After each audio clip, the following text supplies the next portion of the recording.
to be a joyful record of ideas and images that inspire me artistically, things that make a creative impact on me. I'm only going to write positive, happy, normal thoughts. No crazy thoughts allowed.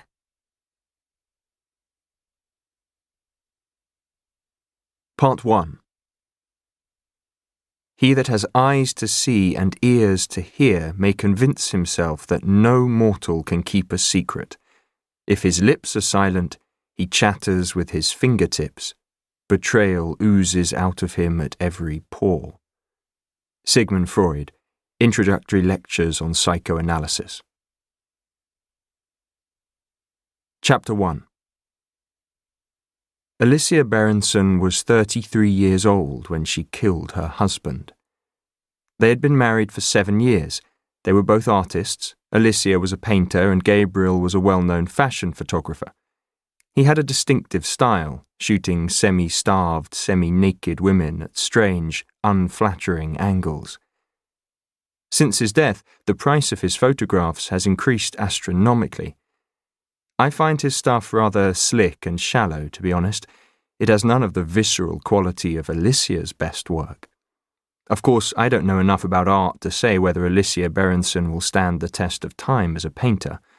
Her talent would always be overshadowed by her notoriety, so it's hard to be objective. And you might well accuse me of being biased. All I can offer is my opinion for what it's worth, and to me, Alicia was a kind of genius. Apart from her technical skill, her paintings have an uncanny ability to grab your attention, by the throat almost, and hold it in a vice-like grip. Gabriel Berenson was murdered 6 years ago. He was 44 years old. He was killed on the 25th of August. It was an unusually hot summer, you may remember, with some of the highest temperatures ever recorded. The day he died was the hottest of the year. On the last day of his life, Gabriel rose early. A car collected him at 5:15 a.m. from the house he shared with Alicia in northwest London, on the edge of Hampstead Heath, and he was driven to a shoot in Shoreditch. He spent the day photographing models on a rooftop for Vogue. Not much is known about Alicia's movements. She had an upcoming exhibition and was behind with her work. It's likely she spent the day painting in the summer house at the end of the garden, which she had recently converted into a studio. In the end, Gabriel's shoot ran late and he wasn't driven home until 11 p.m. Half an hour later, their neighbour, Barbie Hellman, heard several gunshots. Barbie phoned the police and a car was dispatched from the station on Haverstock Hill at 11:35 p.m. It arrived at the Berensons' house in just under 3 minutes. The front door was open. The house was in pitch-black darkness. None of the light switches worked. The officers made their way along the hallway and into the living room. They shone torches around the room, illuminating it in intermittent beams of light. Alicia was discovered standing by the fireplace. Her white dress glowed ghost-like in the torchlight. Alicia seemed oblivious to the presence of the police.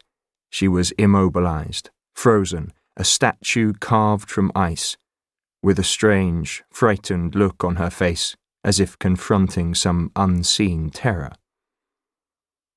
A gun was on the floor. Next to it, in the shadows, Gabriel was seated, motionless, bound to a chair with wire wrapped around his ankles and wrists. At first, the officers thought he was alive. His head was lolling slightly to one side, as if he were unconscious. Then a beam of light revealed Gabriel had been shot several times in the face. His handsome features were gone forever, leaving a charred, blackened, bloody mess. The wall behind him was sprayed with fragments of skull, brains, hair, and blood. Blood was everywhere, splashed on the walls, running in dark rivulets along the floor, along the grain of the wooden floorboards. The officers assumed it was Gabriel's blood, but there was too much of it. And then something glinted in the torchlight. A knife was on the floor by Alicia's feet. Another beam of light revealed the blood spattered on Alicia's white dress. An officer grabbed her arms and held them up to the light. There were deep cuts across them.